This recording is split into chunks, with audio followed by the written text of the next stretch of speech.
Qartë. Xhemal, çfarë u tha për Rusi, Ukrainë, për Izrael, Iran, nga ata që kanë mbajtur fjalën për të çuar natyrshëm mesazhe të rëndësishme ashtu siç ndodh në samitet të tilla?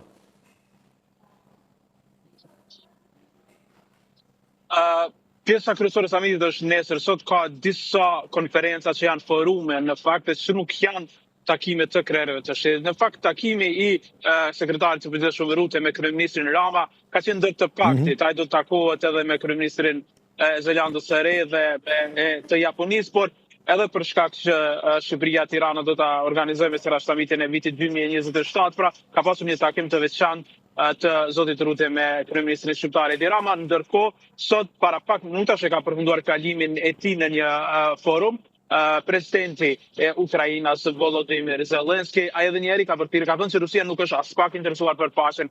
Nga Haga i ka bërë thirrje vendeve të NATO-s që të shpenzojnë më shumë për mbrojtje dhe ta ndihmojnë Ukrainën për ta mposhtur Rusinë, sepse kanë thënë pra që ai ka thënë se shumë shpejt Putini nuk do të ndalet vetëm Ukrainën, por do të sulmojë edhe ndonjërin prej vendeve anëtare të NATO-s. Fjalimi i zotit Zelensky është shpritur me duartërkitje këtu në Hag, por ende nuk ka mbërritur zoti Trump. Është raportuar në momentet e fundit i lirë se mund të ketë edhe një takim që nuk ishte në agjendë, takim të posaçëm ndërmjet zotit Trump dhe zotit Zelensky, që do të ishte i pari pas atij takimit katastrofal disa javë më parë në shtëpinë e bardhë, dhe në fund do të ketë një deklaratë që do të miratohet nesër pasdite, në cilën do të ketë një referencë fare të shkurtër për t'i dhënë përkraje Ukrainës në luftën me Rusinë, por gjua do të jetë më e butë për t'u përshtatur edhe politikave të SBA-s të presidentit. Po, Xhemal, edhe diçka të fundit, kundrejt planeve për të rritur shpenzimet për mbrojtjen të Donald Trump, duket se disa prej vendeve anëtare të NATO-s kanë ngritur pikpyetje, kanë qenë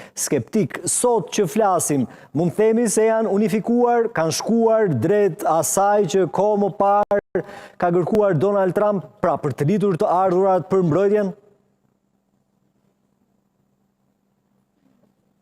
Vetëm Spanja është problemi. Në fakt, në gjithë këtë diskutim publikisht ka dalur vetëm kryeministri spanjoll Pedro Sanchez, i cili ka thënë që Spanja nuk ka nevojë që të shpenzojë 5% të buxhetit të vet për mbrojtjen. Mirëpo, sekretari i përgjithshëm zoti Ruti ka thënë që nuk mund të ketë asnjë përjashtim. Është një deklaratë e përbashkët në cilën të gjitha 32 shtetet zotojnë se do ta çojnë në 5% shpenzimin. Natyrisht, bruto produkti kombëtar i shteteve të veçanta është i ndryshëm, nuk është i njëjti, por do t'i duhen mbase më shumë kohë Spanjës për këtë, por gjitha shtetet do të zotohen që 3.5%, ideja është të shpenzohen tek trupat ushtarake, tek zhvillimi i shoqërisë, kurse edhe tek pajisjet, tek pajisjet ushtarake, kurse 1.5% do të shpenzohen në infrastrukturë, në rregullimin e rrugëve, urave që do të përdoren me këto pajisje ushtarake dhe porteve për ato shtete që i kanë dukur mëshin, natyrisht Shqipërinë. Kryeministri Rama i bëri një referencë edhe portit të Durrësit,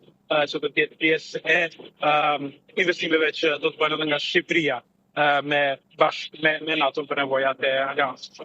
Xhemal, faleminderit për momentin, gjatë këtyre ditëve do të qëndrosh në Hag, madhomendja që do të kemi mundësi që të rilidhemi sërish për të mësuar se çfarë po ndodh atje, duke qenë se, siç e the pak më parë, nesër është një ditë e rëndësishme me mesazhe dhe fjalime përfshirë edhe Donald Trump. Përshëndes për momentin nga Tirana, të falenderoj, gjithashtu të uroj punë të mbar.